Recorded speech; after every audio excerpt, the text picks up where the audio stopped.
मी 7वीला होतो तेव्हा मला एक प्रसंग आठवतो। 7वीचं वय कसं असतं आपल्याला सगळ्यांना माहिती आहे। थोडं थोडं कळायला लागलेलं असतं आणि बरंच कळत नसतं। नेमकं मी जेव्हा 7वीला होतो तेव्हा पहिल्यांदा टीव्ही घरात आली होती आणि टीव्हीवर फेअर अँड लवलीची जाहिरात सुरू झाली होती। पहिल्या आठवड्यात असा, दुसऱ्या आठवड्यात असा, 7व्या आठवड्यात एकदम ऐश्वर्या राय सारखा। लग्नापर्यंत वापरून पाहिली मॅडम, काही फरक पडला नाही।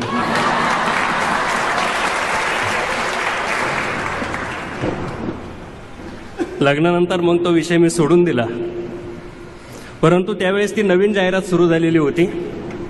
त्याच्यामुळे मी पहिला फेअर अँड लवलीचा थर देऊन, दुसरा पावडरचा थर लावून, आरशासमोर स्वतःलाच 4-5 प्रदक्षिणा घालून कोणत्या अँगलनं कसा दिसतो, पाठीला दप्तर लावून अगदी शाळेत जायच्या तयारीत होतो। तेवढ्यात मला आई म्हटली, शेजारच्या विहिरीवरून पाणी आणायचं आहे, हांडाभरून पाणी आणू लाग।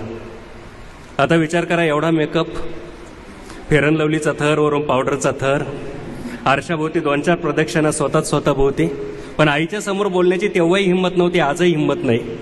म्हणजे आज आपण घरात आईसमोर पण बोलत नाही, बायकोसमोर पण बोलत नाही। आपण थर्ड अंपायर सारखे असतो, म्हणून सुखात चाललंय। मी हातामध्ये हांडा घेतला, आईनं तिचे 2 हातात हांडे घेतले। शेजारच्या विहिरीवर गेलो, आईनं पाणी शेंदून काढले, 3 हांडे भरले। मला म्हटली, तुझा डोक्यावर भरलेला हांडा उचलून देते। मला थोडा रागच आलेला होता, मी जरा फुगलोच होतो। आईला म्हटलं, तुझे हांडे घे, मी येतो पाठीमागून। आईनं 2ही हांडे उचलले, तिनं पाहिलं हे जरा फुगेल दिसतं। आई निघून आली। मला राग आलेला असल्यामुळं आणि मी थोडासा आळशी असल्यामुळं माझ्या वाट्याला असणारा हांडा मी थोडा रिकामा केला, डोक्यावर घेतला। पुढं पाय दिला का मागून पाणी पडायचं, थांबलं का पुढून पडायचं। मी जेव्हा घरी पोहोचलो तेव्हा तोंडावरची पावडर पायापर्यंत गेली होती। फेअर अँड लवली कुठं गेली कळली नाही। आईनं तिचे 2ही हांडे उतरून ठेवले आणि दरवाजामध्ये माझ्या डोक्यावरचा हांडा उतरून घेण्यासाठी आई आली। तिनं माझ्याकडे नीट पाहिलं। मॅडम, मी त्या दिवसापासून सांगतो आहे की माझी आई अडाणी आहे। आई अडाणी असू द्या, नाही तर तुमच्यासारखी प्राचार्य असू द्या, आई हे ज्ञानाचं पहिलं विद्यापीठ असतं।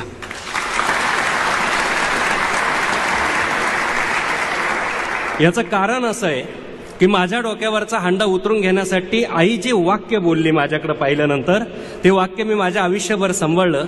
ते वाक्यच इतकं सुंदर होतं की माझं आयुष्य बदललं।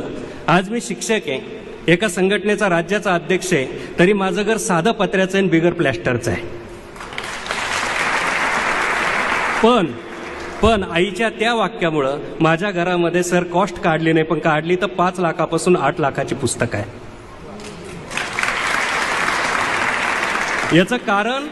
याचं कारण माझी आई मला म्हटली, तिनं माझ्याकडे पूर्ण असं ओल्लं झालेलं पाहिलं, मी हांडा रिकामा केलेलं होतं हे तिच्या पटकन लक्षात आलं।